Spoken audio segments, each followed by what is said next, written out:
Selamat pagi sahabat Saroha yang dikasihi Tuhan kita Yesus Kristus. Sebelum kita mendengarkan firman Tuhan yang menjadi nats renungan kita hari ini, kita terlebih dahulu berdoa. Kita berdoa, kasih karunia bagimu dan damai sejahtera yang dari Allah Bapa di dalam Kristus Yesus Tuhan kita. Amin. Sahabat Saroha yang dikasihi Tuhan kita Yesus Kristus, kami mau mengucapkan selamat ulang tahun kepada Bapak Ibu, Saudara-saudari yang terkasih, dimanapun Anda berada yang berulang tahun hari ini. Kiranya kasih karunia Tuhan Yesus senantiasa memberikan Anda kesehatan dan senantiasa dalam lindungan Tuhan. Demikian juga buat Bapak Ibu, Saudara-saudari kami yang hari ini dalam keadaan sakit, baik yang dirawat di rumah, demikian juga yang di rumah sakit.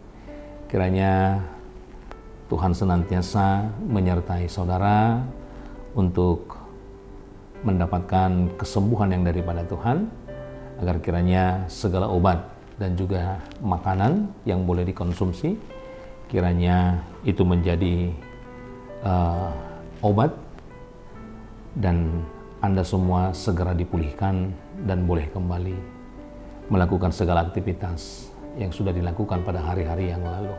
Tuhan Yesus memberkati. Firman Tuhan yang menjadi nats renungan kita pada hari ini tertulis di dalam Daniel pasal yang ke-9 ayat yang ke-18. Demikianlah firman Tuhan. Ya Allahku, arahkanlah telingamu dan dengarlah. Bukalah matamu dan lihatlah kehancuran kami dan kota yang disebut dengan namamu, sebab kami menyampaikan doa permohonan kami ke hadapanmu, tidak berdasarkan kebenaran kami, tetapi berdasarkan kasih sayangmu yang berlimpah. Demikian firman Tuhan. Bapak Ibu, sahabat Saroha yang dikasihi Tuhan kita Yesus Kristus, ada pepatah bagi kita mengatakan, ditorudo tangan mengido. Ungkapan ini sering dikatakan sebagai sebuah etika atau aturan moral yang tentunya tidak tertulis dalam kehidupan orang untuk meminta atau bermohon dalam kehidupan orang Batak. Secara harfiah bisa kita pahami bahwa tentunya orang yang meminta tangannya pasti berada di bawah tangan orang yang memberi. Umumnya orang yang meminta sesuatu, baik itu materi atau benda sekalipun, pasti ia tidak memiliki benda itu, sehingga dia mengharapkan dari orang yang memiliki benda yang dia inginkan tersebut. Dalam hal ini jugalah kita bisa melihat dalam doa Daniel dalam nats ini, di mana ia sangat menyadari bahwa tentunya keberadaannya sangat jauh di bawah dari Tuhan Allah. Dari permohonan yang sangat memelas ini, Daniel menunjukkan bahwa kebenaran sangatlah tidak berarti dengan kebenaran Allah. Jadi dia beranggapan bahwa kebenarannya tidak ada artinya dibandingkan dengan kebenaran Allah. Sehingga dalam hal ini, doa permohonan Daniel ini menunjukkan sebuah pengenalan yang tentunya sangat dalam kepada Allah, dan juga menunjukkan pengenalan atau tentang dirinya, dan juga pengenalan tentang bangsa Israel itu sendiri sebagai bangsa pilihan Tuhan. Dalam hal ini kita bisa melihat bahwa dia menyadari bahwa mereka sudah sangat berdosa kepada Allah, disebabkan oleh pengingkaran mereka akan hukum Tuhan. Dengan demikian, kebenaran mereka tidak lagi berharga di mata Tuhan, tidak lagi berharga di hadapan Allah.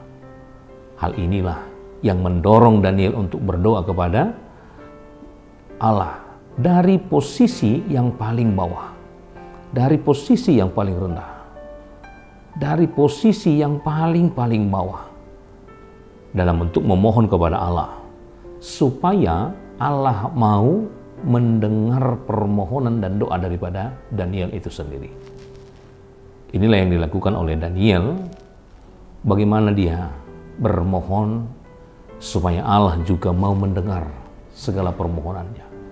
Berada dalam posisi terbawah, berada dalam posisi yang paling rendah, Daniel menyampaikan sebuah permohonannya. Bagaimana dengan kehidupan kita? Tentunya demikian juga dengan kehidupan kita di hadapan Allah.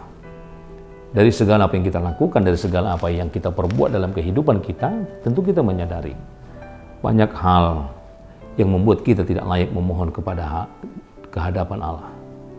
Banyak hal yang membuat kita tidak layak untuk memohon kepada Allah. Tetapi kita juga harus berangkat dari pemahaman Daniel.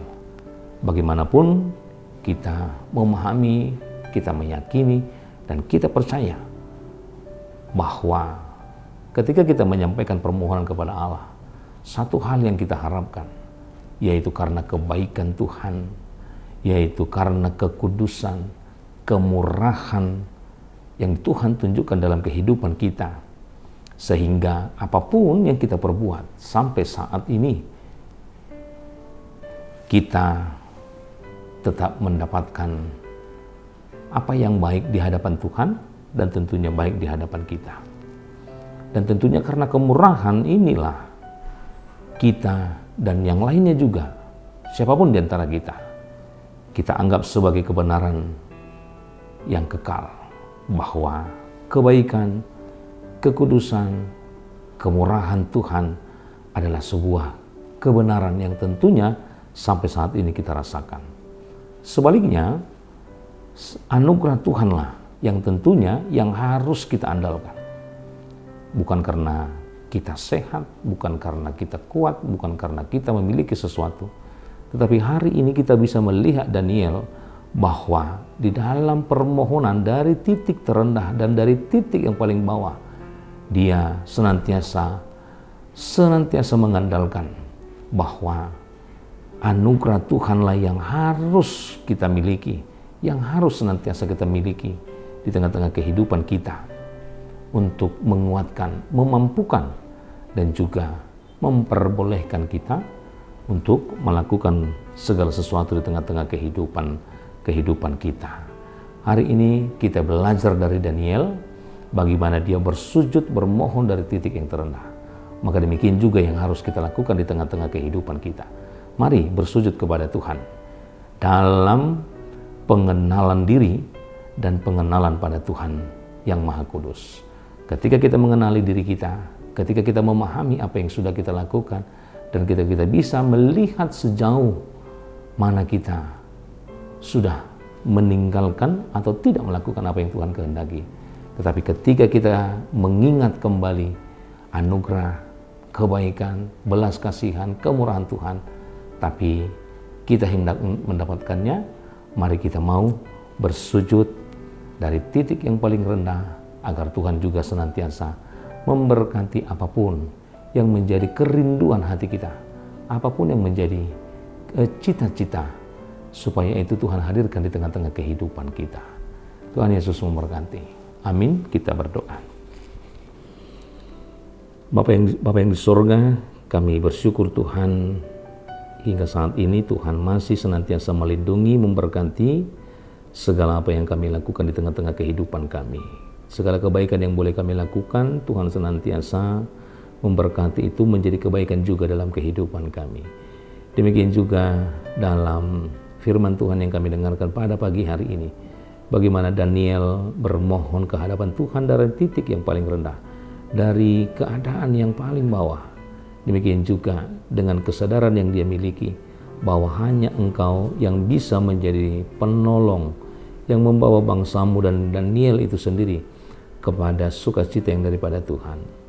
Inilah yang menjadi teguran dalam kehidupan kami, bahwa kami juga sering melakukan di luar daripada kehendak Tuhan, sehingga inilah yang membuat kami jauh dan memiliki jarak hubungan kami dengan Tuhan. Tapi hari ini kami belajar tentang sebuah perilaku yang ditunjukkan oleh Daniel, bermohon ke hadapan Tuhan dari titik yang terendah, dari posisi yang paling bawah, karena kesadaran akan apa yang kami lakukan di tengah-tengah kehidupan kami. Maka ajar kami untuk mampu melihat sudah sejauh mana kami melakukan sesuatu di luar daripada kehendak Tuhan, agar kami kembali mendapatkan anugerah berkat Tuhan. Ajar kami untuk melihat kekurangan diri kami, agar kami kembali bermohon ke hadapan Tuhan, sehingga kami senantiasa berlimpah dengan anugerah dan berkat-berkat yang daripada Tuhan. Berkati setiap jemaat-Mu dimanapun mereka boleh berada hingga hari ini, baik dalam segala pekerjaan mereka. Tuhan senantiasa berkati, agar segala pekerjaan mereka boleh berbuah untuk kebaikan di tengah-tengah kehidupan mereka masing-masing. Demikian juga jemaat-Mu yang masih dalam keadaan sakit hingga hari ini. Tuhan berkati obat dan juga makanan yang boleh mereka makan, agar itulah menjadi suatu kekuatan yang baru, sehingga mereka semakin dipulihkan untuk hari-hari ke depan, sehingga boleh kembali dalam keadaan sehat dan boleh melakukan segala aktivitas yang sudah mereka lakukan seperti hari-hari yang lalu. Berkati juga kehidupan kami untuk melakukan segala sesuatu.